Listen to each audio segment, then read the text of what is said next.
Whether you are watching us on YouTube or listening to us wherever you get your podcasts, I'd like to welcome you all to the Sticky Side. This is episode 3.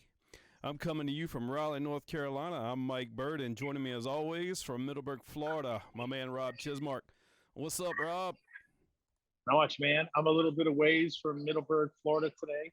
Today, I'm actually sitting in the site of the ACL Pro Shootout Final. I'm sitting at Daly's place, waiting on a concert to get started. Mike, how about that?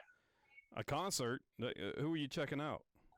Gonna watch Santana, one of my boyhood favorites. Like the guitarist, Mr. Smooth.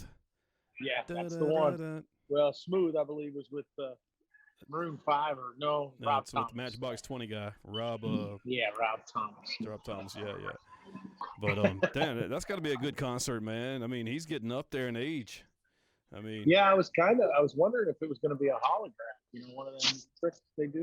Yeah. Oh, you're joking about that. Okay, I got you. No, he is still alive.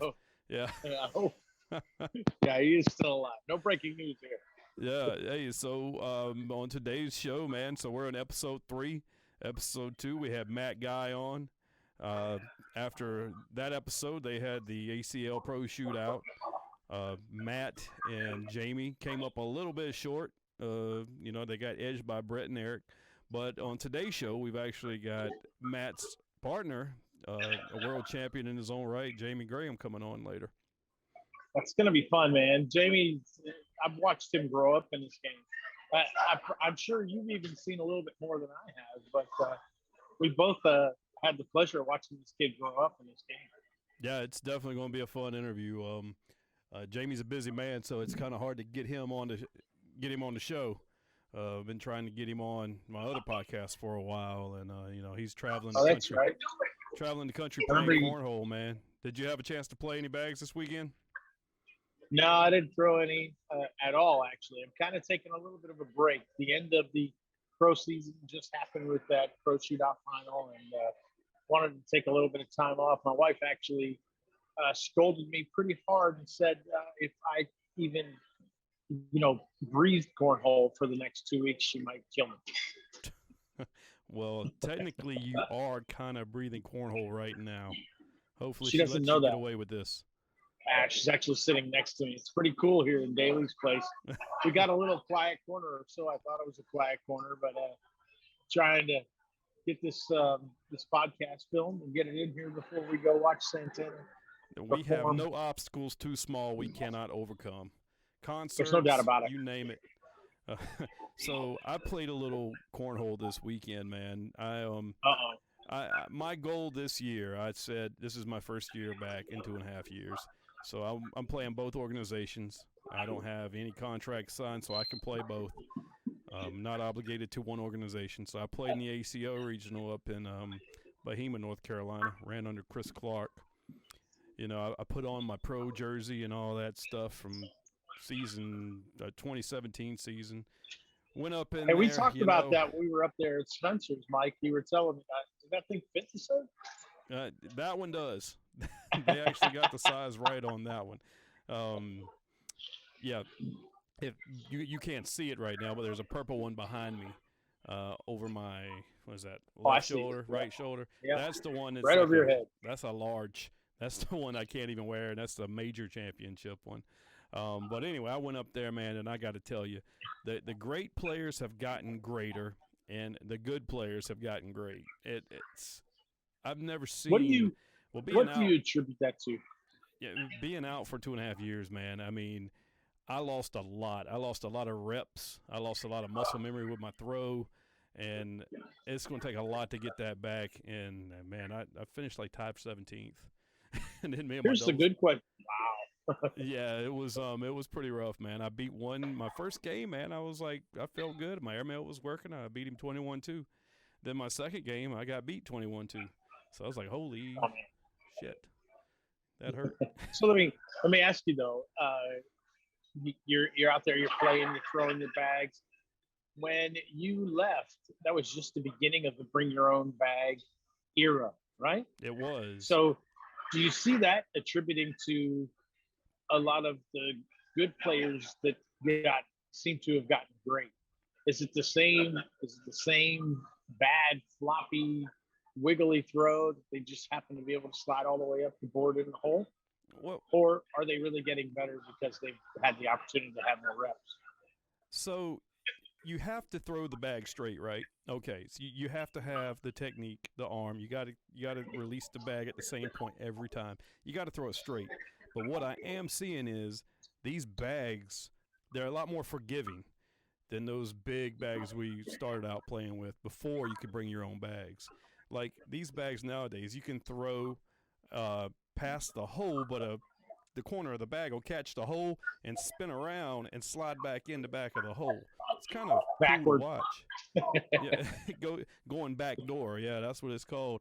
But you couldn't get that to happen with those old bags. And I think No. that you're making probably 4 to 5 more bags in the hole per game than you were back in the day. You know, you're not seeing clogged holes at all. There's certain bags you can use and the hole clog up. I think when we're going to take a quick break, we're going to come back and we got Jamie Graham on the show. Heck yeah. Hey, what's going on, everybody? We are back. Hey, Rob, look who's really, we're live got, this time. We are. We are totally recording now. I totally screwed us up, man. We had a nice long show progressing. We had Jamie Graham was telling us all about his earlier days and, you know, what got him going. And guess what? Yours truly did not hit the record button. So we're going to do it all over for baby. you Let's out there. go. Jamie, let's start back. I was saying that, you know, you started back in November of 2013. You played Turkey Hole in one of my regionals when I was a ACO certified official. You came in. I played you in the first round. Back then, you weren't the player you are now. And I was a little bit better than I am now because I have totally fallen off. But I got a win over you, and it was my proudest moment. I think I'm actually going to posterize that bracket and put it in my studio here somewhere. But yeah, we asked you, like, when was the point where you felt that you turned a corner, that you weren't that mediocre player anymore? So if you don't mind telling that story again. All right, so I thought when you messed up, so I kind of got another story to nice. A little bit better stuff. I like this one. My first major, probably Virginia Beach, was after I put about a year's work of practice in, after going to regional and stuff, just nothing big like majors and big cash tournaments. So after putting a year's of, I went to the Virginia Beach major, and I had James Baldwin in pool play, and he ended up beating me in pool play 21-18. But like nobody, North Carolina people knew me, but after the tournament, I ended up getting 5th in the whole major. And back then, you couldn't come out of the loser bracket. Once you lost, the best you could get was 3rd. And my biggest moment in that major was first time ever playing Matt God, ever seeing Matt God in person. I had Matt God to go to the finals of the major. I had him 10-0. I look over at my mom and my brother, and I get nervous. Like, my hands start shaking. Everything just, nothing feels right. And he beats me 11. So after that, I end up getting like 5th in the tournament.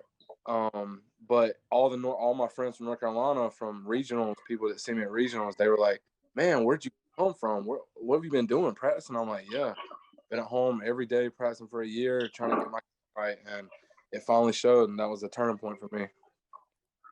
I remember those old rusted out, beat up boards you used to have on that sidewalk, and you just be throwing and walking and throwing and walking, and them things, they lasted for a good 6 years. and you wore them out, man. You really did wear them out. That's really neat. That's a heck of a story. So that was probably what, around, let's see, 2013 is when you played in the regional. 13, 14, was that around 2015?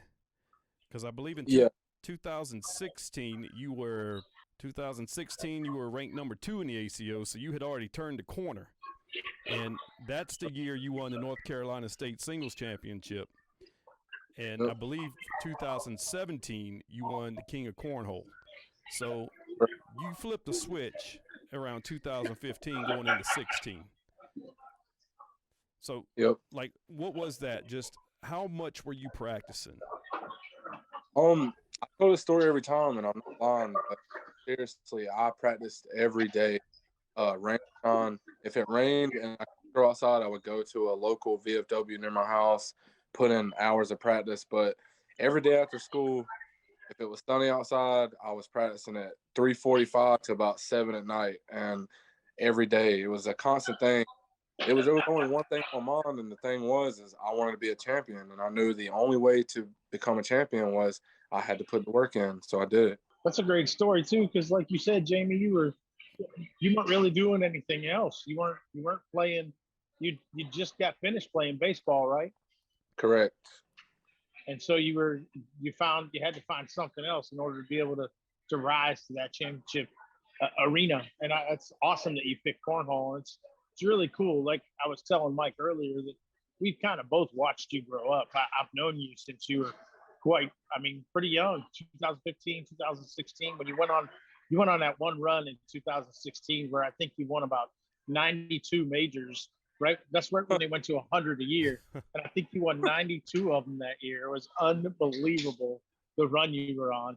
And then the King of Cornhole, you didn't have your best King of Cornhole showing. I think you got fourth. But you were just tearing people up, dude. And it was so fun to watch. And I remember the couple times I saw you had lost, and I used to remember how I used to make fun of you about emotional eating, and I'd bring you something, maybe some popcorn or something, and I'd be like, "Come on, man, I know you just lost. Here you go. I don't want you to eat anything too big, though." Yeah.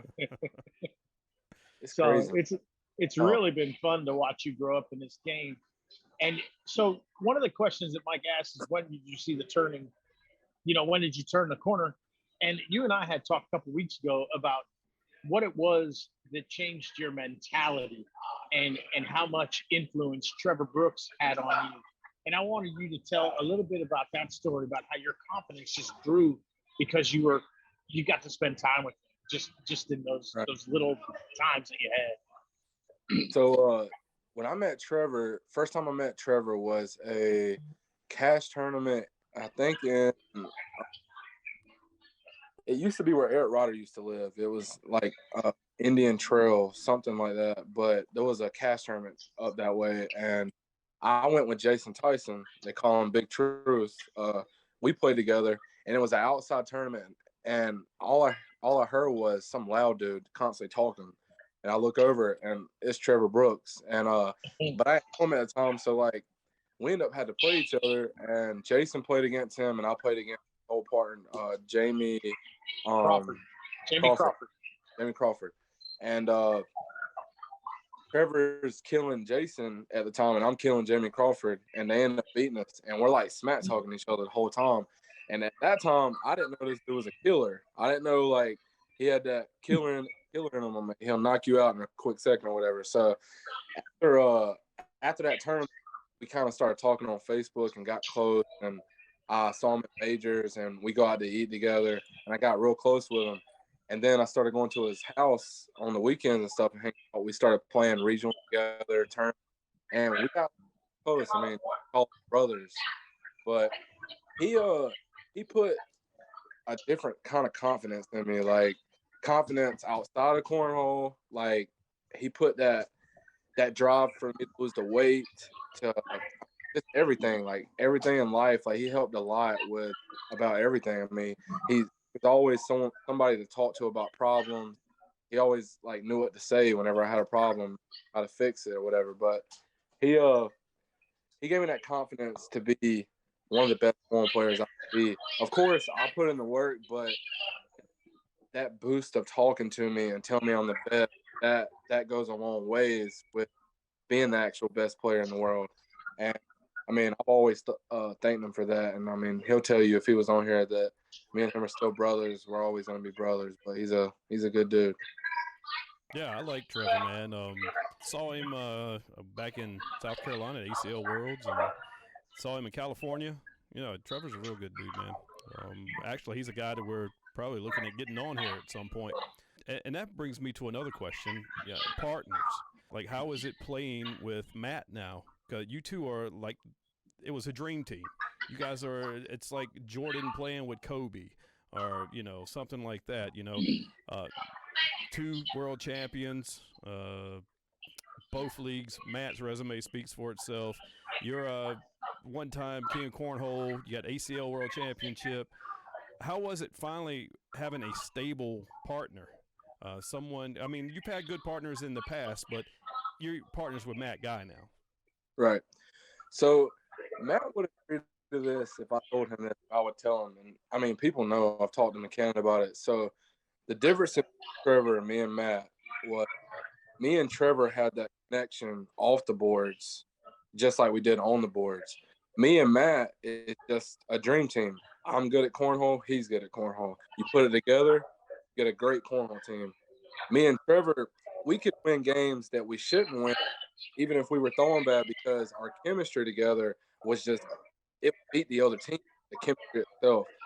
So playing with Matt, I mean, it's awesome. Who wouldn't want to play with that guy? I mean, when Jason told me about the offer that I could possibly play with Matt, I was like, hell yeah, let's do it. I'll play with Matt. And awesome player. I think he's, everybody uses GOAT, but I use GOAT for one person. It's going to be Matt. He's done the most in the sport, and he's been playing for the longest. So Matt is the greatest of all time. And I think he's the Jordan of cornhole. And of course, there's LeBrons in the game. I mean, you got Birchfield, you got Winter, you got Baldwin. There's LeBrons in this game that can beat what Matt's done in the future. But right now, Matt's the greatest of all time. And I mean, I just think he's a great player. He's a good partner to play with.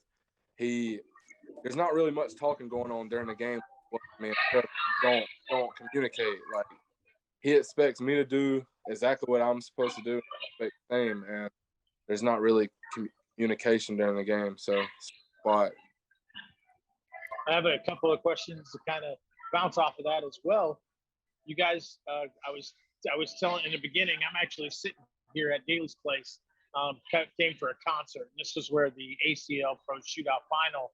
This is where it was here in Jacksonville, and you guys were in that. You were in that final game in doubles.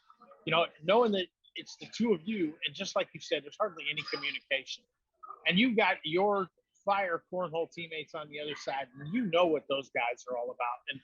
And I've heard the trash talk between you and Brett for years. For years, I've heard that trash talk. It's fun. It's light. It's good. It's awesome. What was that game like to you? I know that you've been in big money games. I know that you've had games where you've had nerves.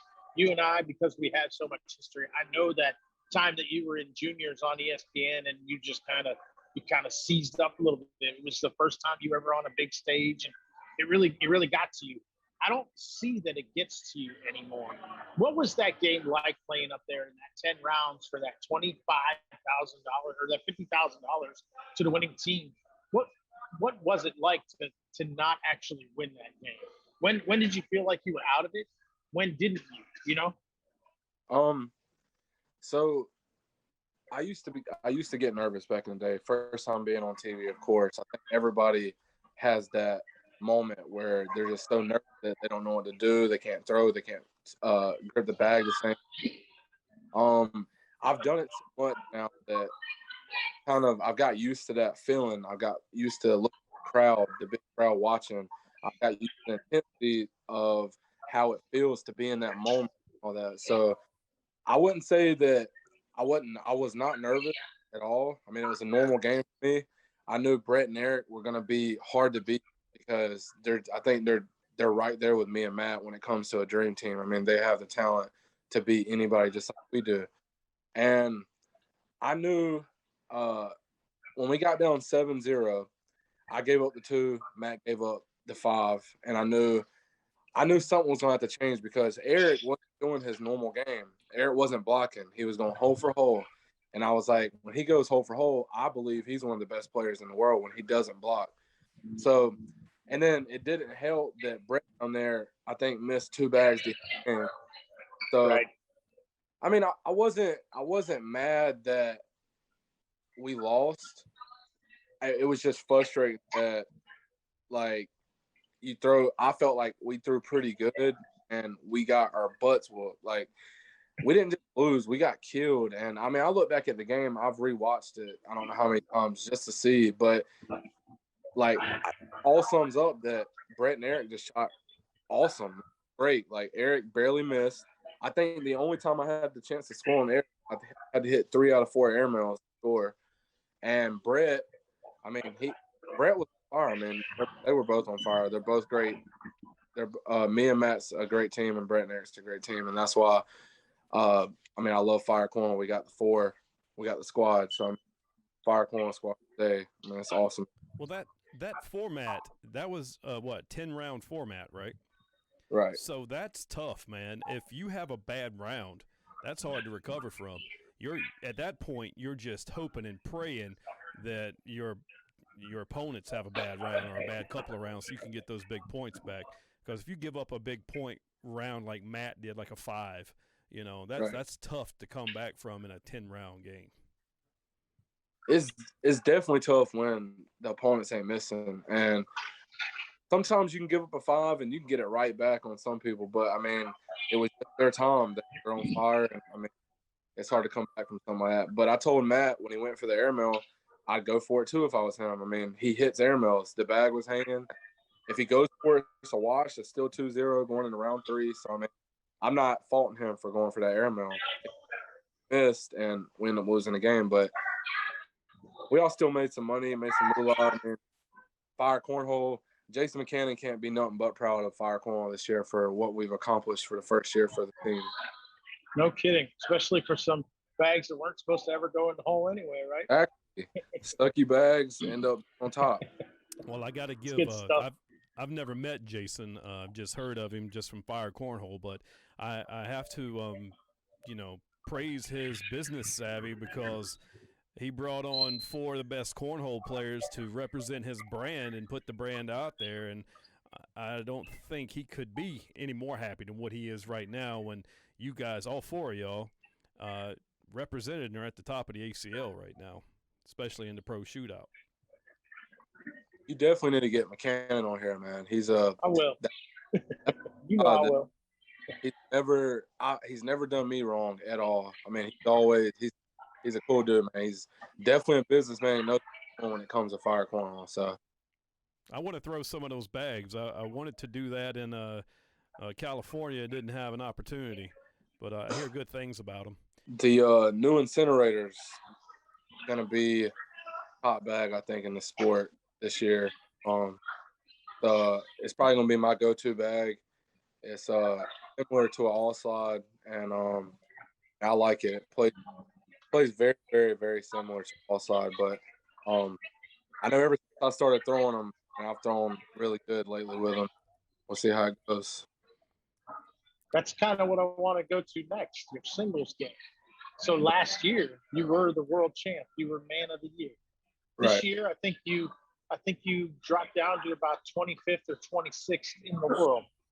What do you attribute that to? Is that because you've had this new partnership where you knew there was you were just going to play your game, you were going to be relaxed? What has changed that for you this season? I would just say, I don't think there's any excuse of why I wasn't at the top. I mean, I had the first nationals. I had a couple good runs. I earned my both times at Cody Henderson. But I mean, you could say maybe the bag switch. I mean, I had a lot of confidence last the year I won with the all slide. I mean, I played with him all season, and it seems like every tournament I went to and played, I was on no matter what and what conditions it was throwing them back. But then again, the other side of me don't want to make no bag excuse. I feel like I go to put in time. So, I mean, I kind of slowed down on practicing. That could be a big thing is I didn't practice as much as I should have and put the work in. So that could definitely be a big fault of why my game wasn't at the top as what I thought it should be. Probably spending all those big winnings from the past year, man. I mean, you made some money. You made some good money playing cornhole. I did what any young kid would do. I blew that money faster than you could say money. Got a car in the driveway? Crazy. I think that was the first time I ever won something that big, like in 1 week of throwing cornhole. And I think it was like 22,000, not like what I made throughout the year, like with ACL or whatever. But yeah, I mean, I didn't blow it in 1 month, but it got away pretty quick on me on just different stuff that I just kept buying. I'd see that, I want that. I see that, I want that. So, but what a pair of Yeezys you got? yeah, that was part of it. That came out. But now that I got my own place and I'm trying to be more responsible with my money and save up, so like future get Kaylee a big house and all that. So. Oh, yeah. What are you talking about, man? You got plans for a ring in the future? What's going on here? It's definitely, yeah. I definitely want to pick Kaylee, but I don't know that date of the proposal or nothing. So. Well, you could do it right now on the show, and this episode would rock it off. The ratings. Kaylee, are you there? Come on, get in the camera. She's in the shower right now, so. She's getting ready. Good. Hey, good. Look, Tell her to do her hair. I'm going to be completely honest with you, Jamie. Just knowing, how old are you now? 22? 23. 23?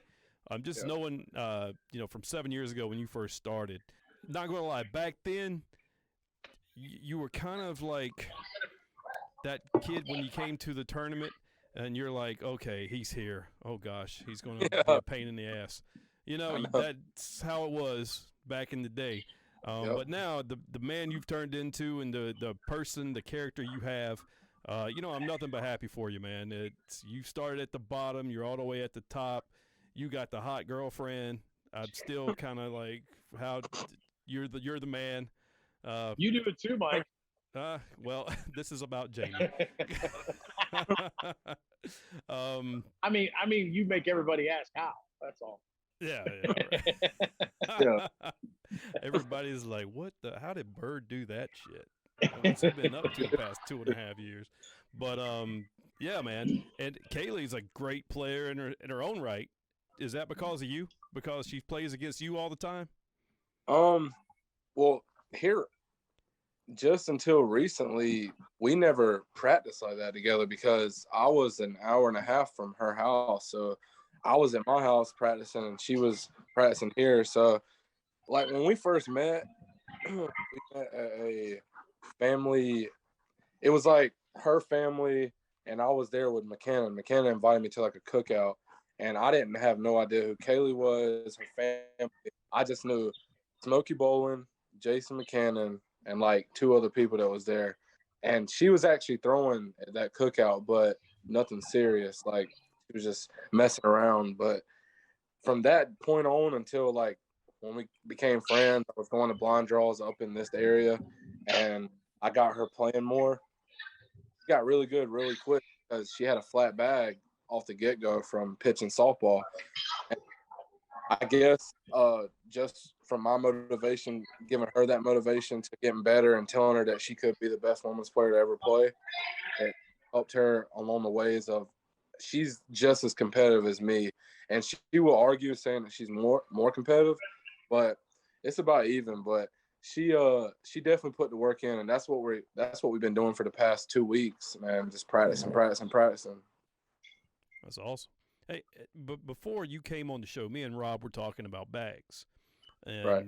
How much bags make a difference in today's game. What do you think? Do you think the bags nowadays are making players a lot better than what they were in the ACO when it was the big 450 bags? You were still good with those. Right. You won a King of Cornhole with them. But do you think that's a big difference nowadays?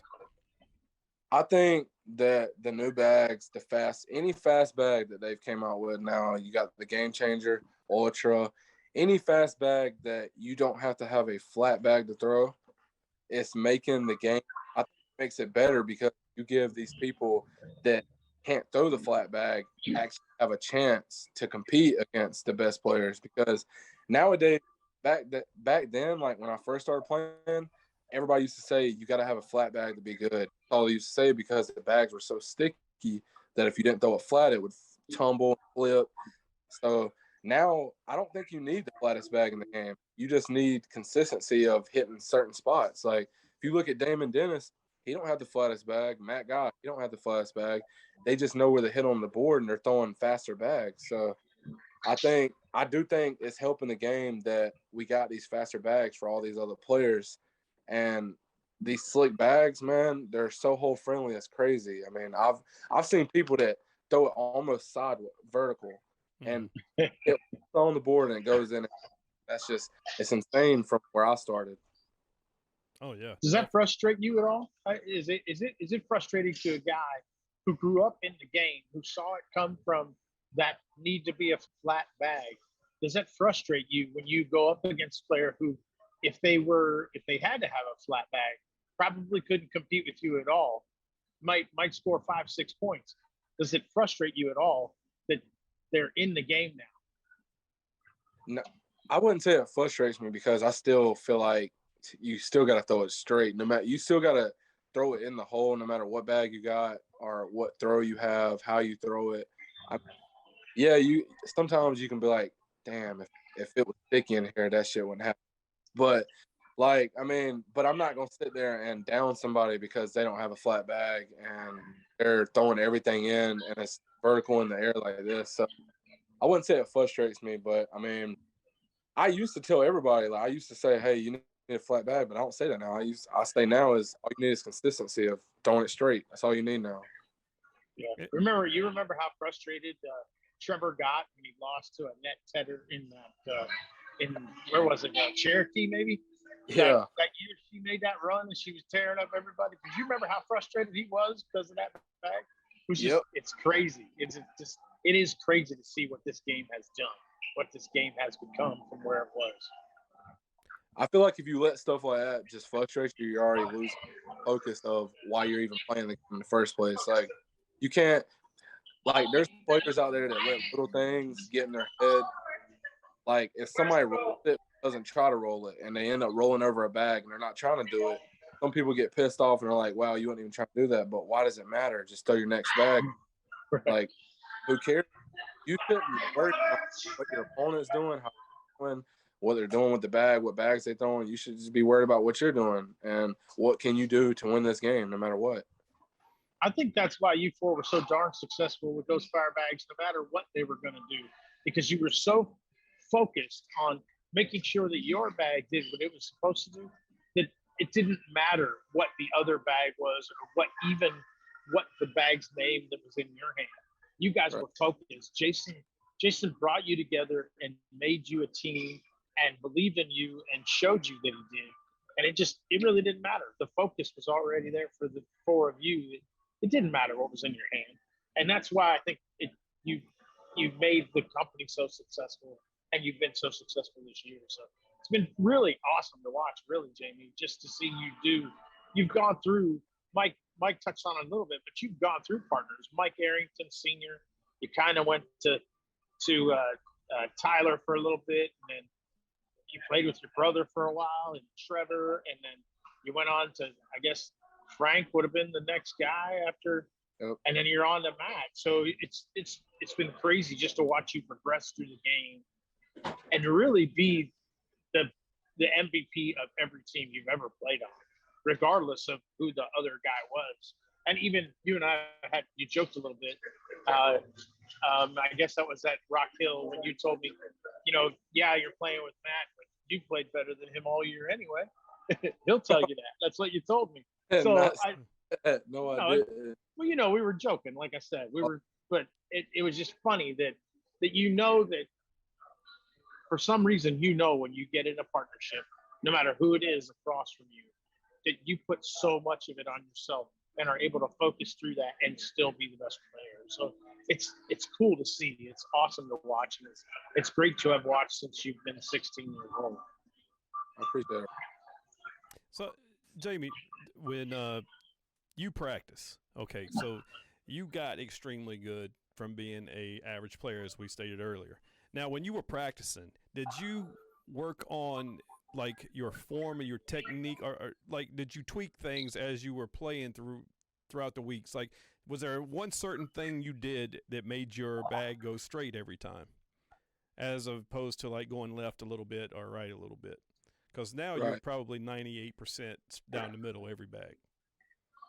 So I still tweak stuff till this day. Like I'm probably the only pro in the game that changes his throw and still can win and still do good changing my throw as much as I do. Like I feel like there's nothing ever perfect, and I've gotten a habit where like if I have one bad tournament, I'll go practice and change it up, throw good for a while, then they'll have another bad tournament, change it up, go to something else. Like I'm never like you'll never see me a whole year have that same exact throw for the whole year. Like I mean, some players have never changed their throw since the get go. I can name you got Eric King's had the same throw, Eric Zox throw. Um, there's several players I've seen that never tweaked much of anything that you could tell. But I feel like there's nothing wrong with tweaking things. Like you can always tweak something to make it a little bit better, either putting it more flat forward, hitting certain shots you want to hit, tweaking your throw with that. But yeah, I'd say I'm definitely a tweaker. I tweak a lot with my throw. You're a tweaker. Can we see you do that right quick? No, please don't tweak it. Well, hey, look, serious. What are you tweaking though? For the most part, is it your grip? Is it you keeping your arm in? Is it your feet? Like, what do you tweak the most? Everything you just said. It's grip,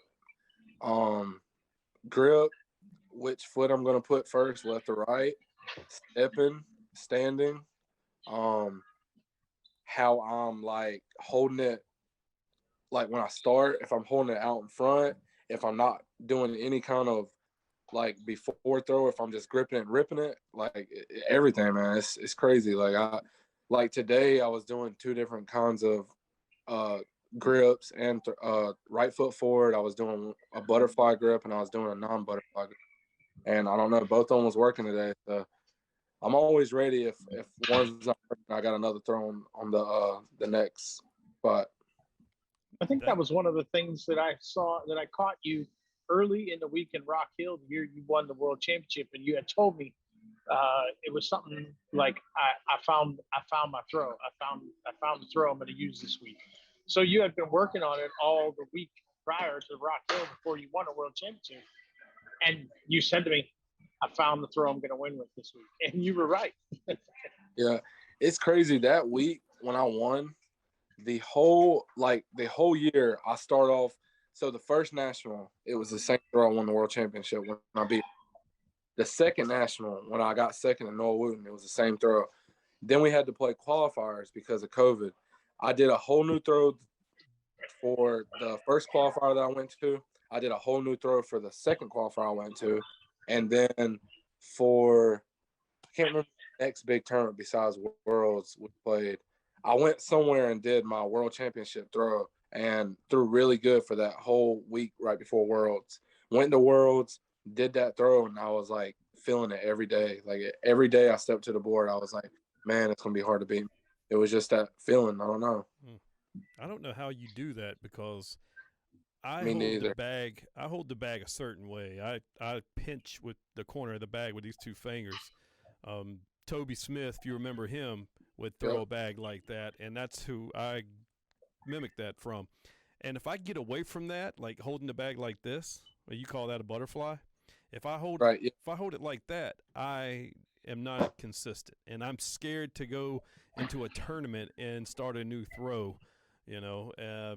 But I feel like the better cornhole players have that grip and that palm up release, and a lot of the younger players have that, and a lot of younger players are the top right now.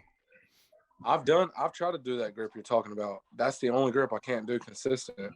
It doesn't come out my hand right. I've practiced it for 3 days in a row just to see if my finger and wrist would get used to it, and it doesn't work. My brother does that grip that you're talking about, and I just can't do it. It doesn't come out consistent. I don't think you need to try that grip. I think you're good to go. Jimmy, is there anything, talking more about some of the throws and the releases, is there anything at all when you do all the changes and the tweaks is there anything that remains consistent throughout each and every one of your tweets? Is there anything, one thing at all, that remains consistent? It would probably be my arm swing. I try to keep the same arm swing with how far I go back. Like, I don't go like if you look at Jake and Jack Gore, their backswing is like. For those of you that are not watching on YouTube and you are listening to us on one of your podcast platforms, Rob is actually at a concert right now. Sorry, and man. I got people. I don't know. I guess he was getting an order brought to him or something. I don't know. No, they said they recognized me from something. So. Oh, you're a celebrity. Look, a celebrity out there. You're at a Santana concert and people are recognizing you. Look at that. It's pretty sweet. Yeah.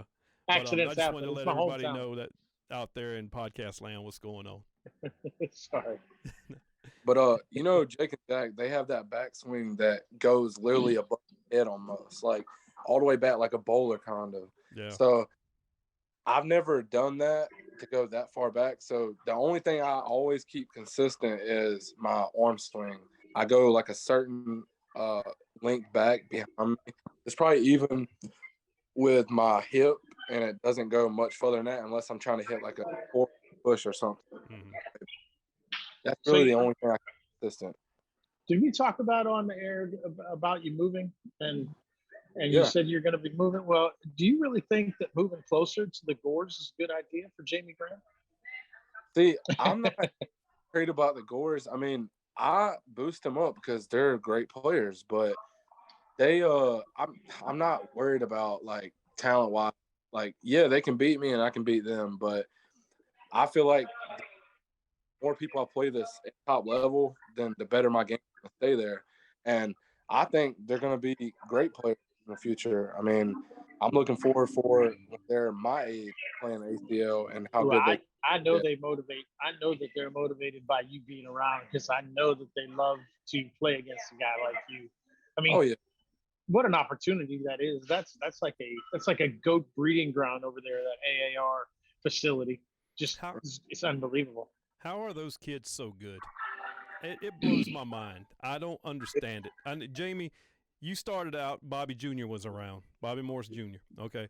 He was like the greatest kid I ever see play cornhole. But these two kids right here, I saw them in Ventura during the Spencer McKenzie's event, and they beat James Baldwin and Jordan Camber, right? And I was like, holy shit. Wow. So the best thing to describe of why they're so good at such a fast rate is how much the game's changed. When they came into the game already changed so much. So people's already invented the roll shot. That's their key shot is they can roll over anything, just like Davis. And when they came into the game, they watched Eric Davis all the time. They learned that shot, perfected it. Plus, when they leave school, they're practicing the guard all day because they have nothing else to do. They do a little bit of homework, then they practice all day. So, and plus, they have no pressure. They're 12. So when they step up to me, Matt, like, what do they have to lose in that situation? Nothing. If they lose, they're 12. If they win, they just beat some of the best players in the world. So they have that advantage. But when they turn 16 and they see little girls walking into high school, then things are probably going to change when it comes to day-in and a bunch of other stuff. Are you talking from experience? I don't know, because when I was in high school, I was like playing my best ever cornhole. So I don't know. Like, I wouldn't say that. I wasn't really. That was before I was confident even talking to any girls when I was in high school. So I say after high school, when I lost the weight, that's being with Trevor, being friends with Trevor, and all that. What Rob was talking about earlier. Yeah, like I don't know if you could have them on a podcast. I don't think they're old enough yet. You know, but damn, they are good. You can bring their dad on. He likes to talk. He loves to talk. They were in California. They were doing like the Hulk Hogan getting pumped up WWE stuff up there on stage while you were commentating the match, Rob. And I was just sitting there, man. I was laughing. It was a trip. I was sitting in the airport watching the game on the live feed. Well, they've got it. They've got star power for sure. I think, Jamie, I don't know if you feel this way, but this game it's a little bit starved for a star. You know, Trevor, when you and Trevor played together and you made those appearances on ESPN, there was some star power because Trevor did things that were what superstars do. He talked a little bit. He might have had a few gestures. He got on national TV, but sometimes this game is a little bit starved for that star power. And those boys, they have it, if you know what I mean. I know what you're talking about. They have that what's the word, that I don't know, when you look at them and when they're playing, that they want it just as bad as you do at 12 years old. And when you see them playing, they have the talent just like you do. And I don't know if people step up to a board and like, oh, they're 12 years old, but once they throw down and back, they're gonna be like, oh shit, it's just like playing Matt and Jamie. I have everything in the hole. So. For sure. Oh, I would totally do that, man. If I didn't know who those boys were and I went up to, the boards and seen this little kid standing 4 foot next to me, the bag's almost bigger than his head, I'm like, oh, man, this is going to be easy. Okay, and then go up there and get your ass handed to you. Yeah. It may or may not have happened to me this weekend. It was still easy. It was still easy. Yeah. Hey, Jamie, so is there one player out there when you see that you got to play this person, you're like, oh, shit, this is going to be a tough one? And I know there's a lot of players out there you could say that for, but is there one? So this year, somebody that had my number for some reason was Cody Henderson. And I didn't know why, because talking's never bothered me. I've been used to that. I've played against him for years, and the talking never was the reason why I would lose, but it was just something about – actually, no, not Cody Henderson. Tony Smith has literally, every time I've played him, I've never thrown good until this Myrtle Beach tournament. Like, he beat me at the college event 21-0. First time I ever played him, beat me 21-0. Oh, wow. Another, he beat the crap out of me. Another event, he beat the crap out of me. And finally, I played him in Myrtle Beach at this, it was like the Misfits tournament? Yeah, the Misfits tournament, the Mayhem, something like that. But I played him, and before we had to play, I was at the bar getting a drink, and somebody was like, you got to play Tony next. And I was like, yeah. He was like, yeah, I was talking to Tony and told him. And Tony was like, yeah, this is going to be easy, because he knows that every time I played him, I played terrible. But this time, it was, I guess, just my game, because I hit every rollback, cut, shot, push, and I killed him finally. But, yeah, Tony Smith was definitely a number for me every time I played him. Him and probably Cody Henderson, I would say. Sure, Cody, you will love to hear this. So you just mentioned something about a roll shot, and that's something that's kind of brand new in your repertoire. So you've been working on that for a while. But what did you see in the roll shot from a guy who's been super old school, come up from the original bags all the way into the new era, threw a very slick bag last year with the all slide? What was it that you saw that roll shot, you knew you had to have it in your repertoire? And, what made you make that decision? And before you answer that question, Jamie, I just want to say I hate the roll shot. It's the worst shot in cornhole. Whoever invented that and figured out how to throw it consistently, oh, my God, just go away. All right, carry on. So what's crazy is I've always known how to roll. Like, probably for the last 4 or 5 years, I've known how to roll. Like, I started doing it a long time ago. Really, the only thing that it depends on what grip I have. If I have the butterfly grip, I will roll. If I don't have a butterfly grip, just a normal grip like I did when I won the world championship, you got to have a certain grip, I think, to hit a consistent roll for the back a certain way and to get them.